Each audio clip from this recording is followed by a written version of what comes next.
Olá, pessoal! Hoje nós vamos falar de uma organela que é responsável pela produção de proteínas. Estamos falando de proteínas desde o início da nossa disciplina, quando a gente começou a falar lá de evolução celular, que essa foi de proteína, que significa primers, que é a primeira molécula a ser formada, a ser sintetizada para a formação da vida. E aí hoje a gente vai entender quem é que faz essa síntese, quem é que organiza essa proteína para que ela possa ter essas várias funções que ela tem no organismo. São os ribossomos. Quem são esses ribossomos? Esses ribossomos são organelas celulares que ela vai estar presente em todo o citoplasma da célula, principalmente aderidas ao retículo endoplasmático rugoso. Então, eles vão ficar espalhados ali na célula. A gente tem aí cerca de 10 mil ribossomos em cada célula, para vocês terem a noção da importância da produção de proteínas no nosso corpo.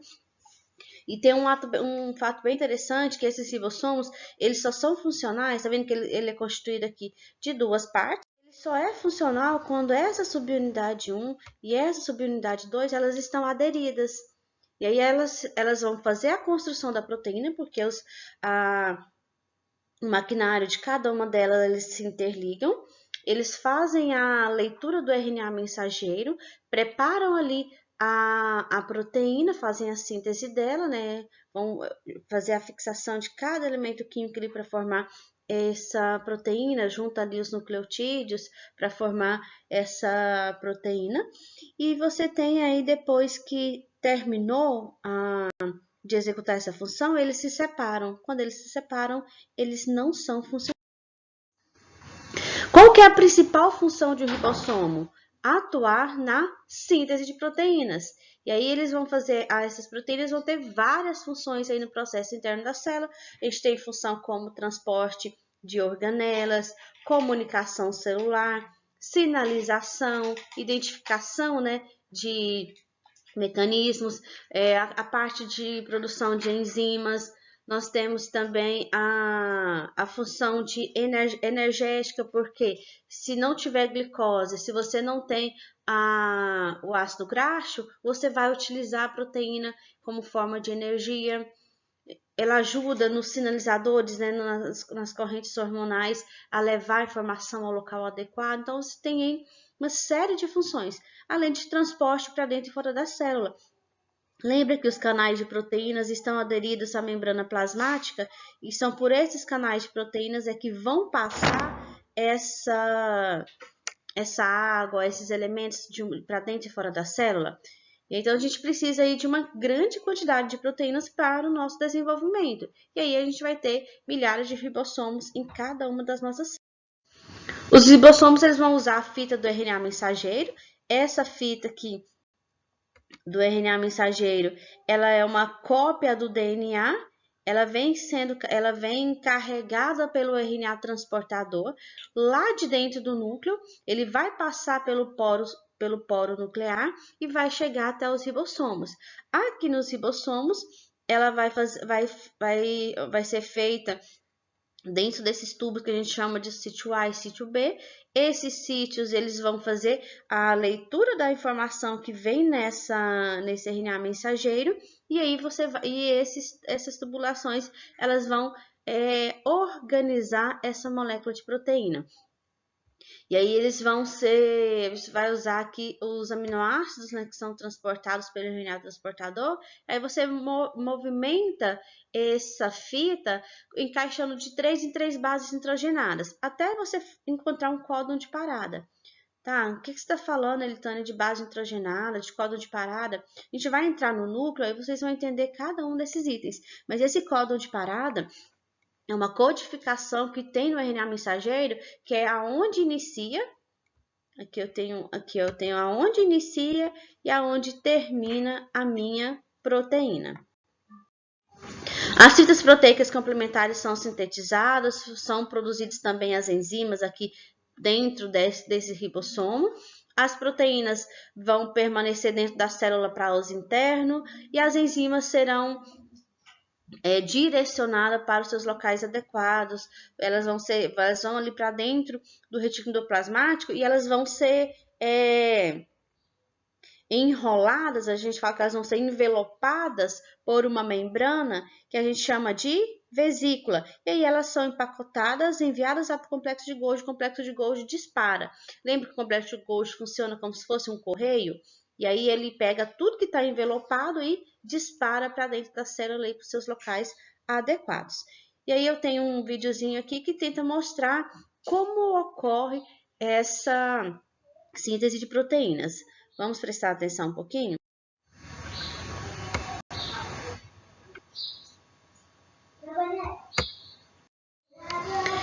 E aí, esses ribossomos, né, vocês viram que interessante? Então, eles vão construindo essas proteínas milhares de vezes por dia para o nosso processo metabólico, para a gente consiga permanecer vivo, para que cada célula permaneça vivo, desde células procariontes até as células mais evoluídas. Esse aqui é um que a gente chama de polissomo, que são vários ribossomos que ficam aderidos. Eles podem ficar isolados lá dentro do citoplasma, eles podem ficar agrupados assim em filas, espalhados, grudadinhos lá no retículo endoplasmático, eles podem ficar dessa forma aqui no ribossomo. E aí, esses polissomos, você vai ver aqui, ó, tá vendo que eles já estão aderidos? Você tem aqui o RNA e aí tem vários ribossomos aqui que estão já aderidos, prontinhos para poder sintetizar proteína. Olha, esse maquinário que já mostra aqui o RNA. Então, mostra a fabricação de várias proteínas ao mesmo tempo. Então, esses polissomos, ele tem essa função de formar ali várias proteínas ao mesmo tempo. Você não vai fazer uma por uma. Você já traz uma fita de RNA e aí vários ribossomos vão aderir a ela. E aí você tem essa múltipla formação de proteínas de forma simultânea. Essa aqui é uma imagem, né, de microscópio eletrônico, você consegue visualizar isso numa célula, essa aqui também. E aí as outras a gente tem os desenhos para tentar mostrar como isso acontece. Já nas células procarióticas, eles são encontrados livres, então eles são independentes, né, de uma outra organela, porque as células procarióticas elas não possuem retículo endoplasmático rugoso. Lembre que a única organela que as células procariotes têm é o ribossomo. Então, eles ficam totalmente livres e isolados ali dentro desse tipo de célula. Elas são construídas a partir de proteínas RNA ribossômico específico e elas são autoconstruídas. Então, elas se autoconstroem com o acúmulo do seu próprio material, ali, do que ela já tinha, do que ela veio acumulando de uma célula ancestral. Eles se constroem sozinhos a partir dos seus próprios componentes. E aqui tem esse RNA aqui para formar as proteínas das bactérias. E é tão interessante que os vírus, mesmo não sendo considerados seres vivos, eles já possuem os ribossomos para fazer a fabricação das suas proteínas. Boa parte dos vírus ele tem aquela cápsula proteica que envolve o seu material genético. Então, ele tem uma membrana plasmática, e eles têm, além da membrana, uma cápsula de proteína para proteger o seu material genético quando ele está na natureza. Quando ele infecta o organismo, ele desfaz essa cápsula proteica, ele insere o DNA dele dentro da célula hospedeira e aí somente só vai reconstruir essa cápsula de proteína quando ele estiver pronto para sair e infectar outra célula. E aí ele faz a formação dessa cápsula proteica novamente.